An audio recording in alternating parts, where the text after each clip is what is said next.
Hello, everybody. This is kind of an impromptu live stream. I'm not scheduled to do anything until my Bible study, which starts at 8:30 Central Time. But my mouth isn't working.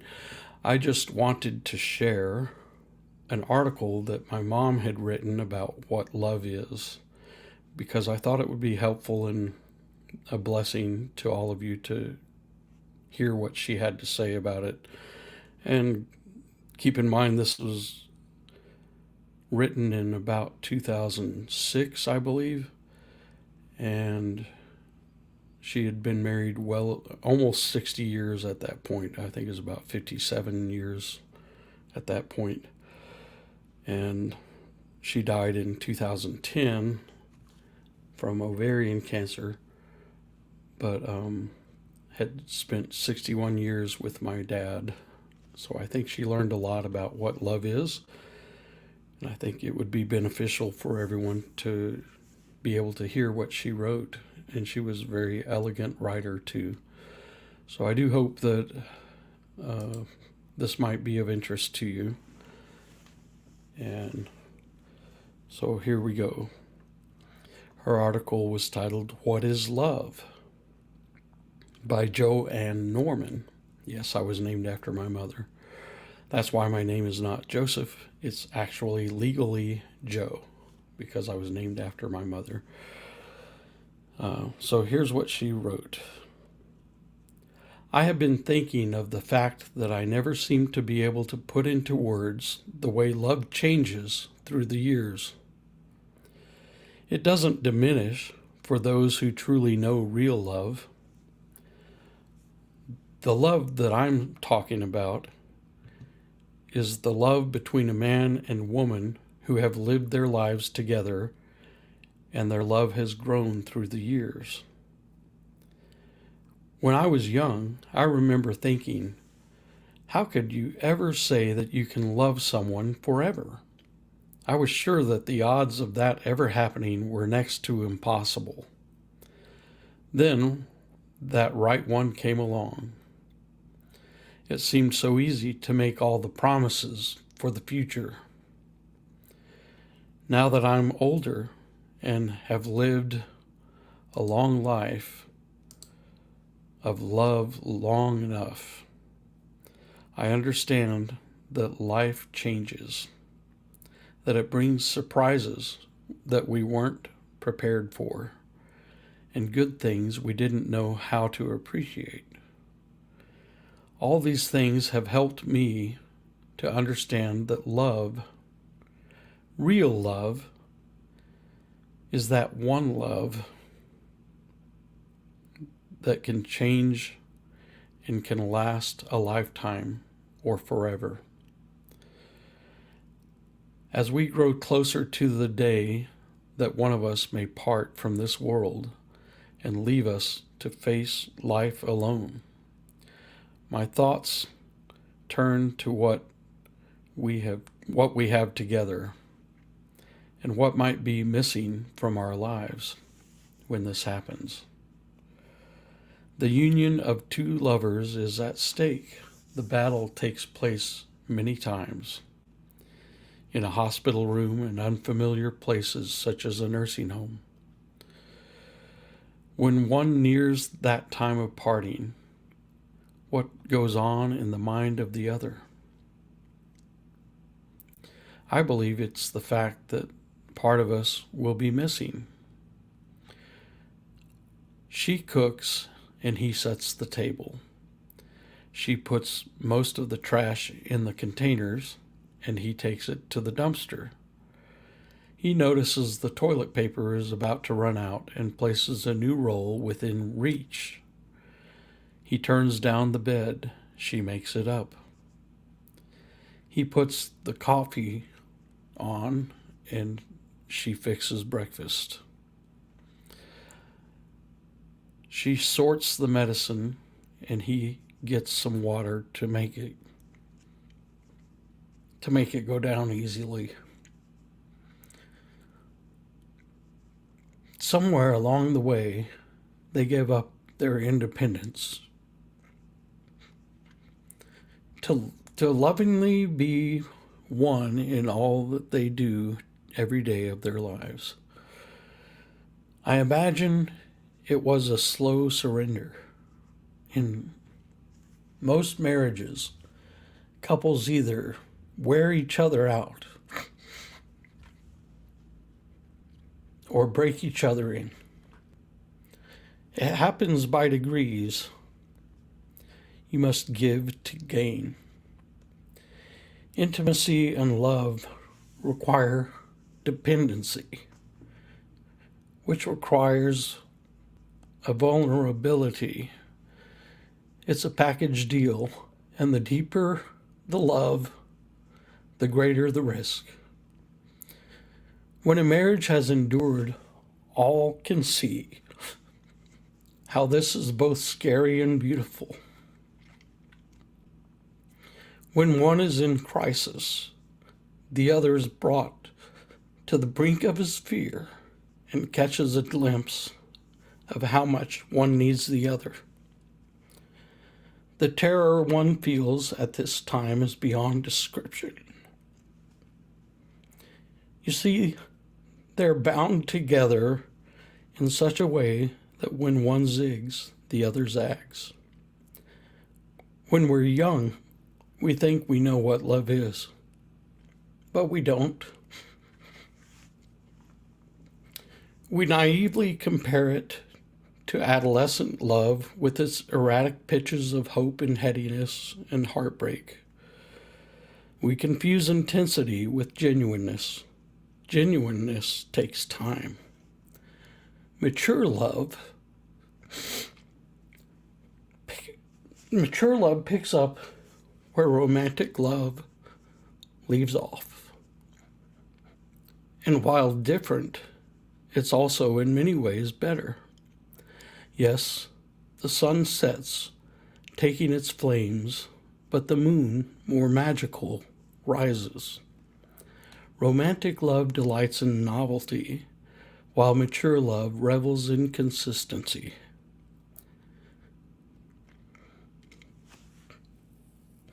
It's always hard for me to read this that my mom wrote, but I just think it's so beautiful.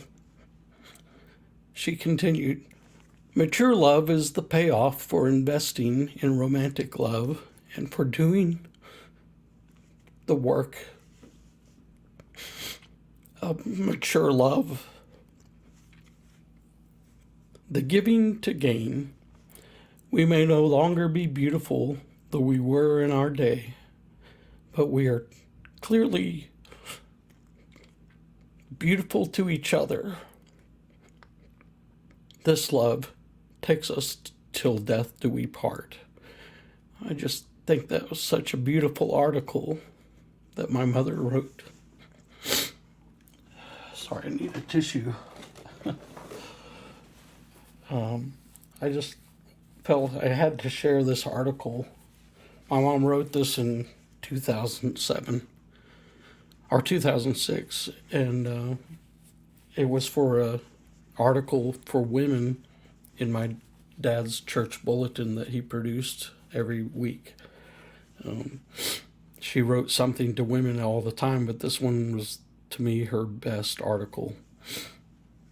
Hi, Cindy D. Hi, Chris. Hi, Indy. Thanks for all coming. Hi, Development of a Void. It's good to see you all. I just wanted to share this article with you guys. If you didn't catch all of it, you can play it back. My Bible study isn't until 8:30 Central Time. But I think it's important to share this. I think it's a blessing to learn what my mom had learned in her life of what real love is. Hi, Meemaw. Good to see you. Also, I don't know if any of you saw the update from Mr. B about Shane, but Shane Phelps passed away, and we're all heartbroken over that. And he especially is heartbroken. So please keep Mr. B and his family in your prayers and Shane's family in your prayers. as they're dealing with this loss. I was really hoping that he would be on the road to recovery and be back with us soon, but God had other plans. Let's just pray that everybody has um, the comfort that only God can provide. And I didn't know if anybody might want to share some of their thoughts about what love is, or if they just wanted to hear what my mom wrote. I can't be on much longer. I can be on for about 15 minutes or so, but I gotta go to church after that. But yeah, I'm so sad about Shane's passing. My nephew's still trying to deal with the treatments for his cancer and trying to recover from the last treatment. He's having bad side effects from the treatments they're giving him for his cancer. So keep my nephew Ryan in your prayers as well. Hi, Pindar. Good to see you. Yes, Shane passed away. I didn't know him very well. I was starting to know him, and he was always super kind and just wonderful to be around. He had a kind of an ornery sense of humor, but we all loved that about him. Mr. B is really broken up about it because he was like a brother to Mr. B. And so he's going to probably be taking a break from YouTube, he said. But yeah, keep Mr. B in your prayers and keep Shane's family in your prayers. I guess I don't really have anything more to add to what my mom wrote about love, but I think it's a good thing to talk about what is real love. Love is an action. Feelings come and go, but if you continue to treat your spouse, if you're married, treat your spouse the way you did at the beginning, whether your feelings continue or not, they will come back because feelings follow your actions, or that's the way it should work. And that's been proven by a marriage counselor. This one couple that he was counseling, the husband said he just doesn't love his wife anymore.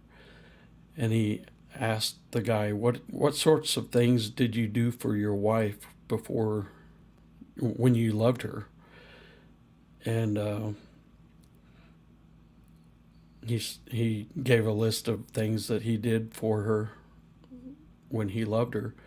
And the counselor said, I want you to just take a week or two, maybe a month, and do all those things for your wife that you used to do, even though you don't feel like it. And then come back and we'll talk. And within that couple of weeks, he realized he still loved his wife. So you can't depend on feelings. Feelings come and go, they're wishy-washy. I just wanted to add that to what my mom had to say. You saw Gigi Snook says, Snook says, I saw Gigi on video, and she's sorry that Shane passed away. Very sweet, kind, gentle man. He was all those things. Thanks, Snooks, for coming. Thanks, Seagull. I'm not singing anything right now. I'm going to have a Bible study at 8:30 Central Time, and I usually sing one hymn before I get into the lesson, and then I close with a hymn and a prayer. So there will be 2 times I'll sing tonight, but it's all a cappella. But you're welcome to come to the Bible study if you'd like.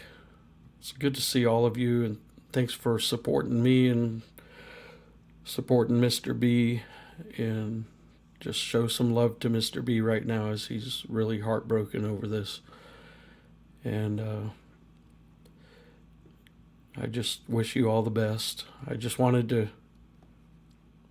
share my mom's article mainly, but I also kind of wanted to talk about what happened with Shane and know that we're all praying for his family and for Mr. B's family and all who are grieving over this. The many lives that Shane touched is countless. We can't even imagine how many lives he touched through the internet. So just keep them in your thoughts and prayers.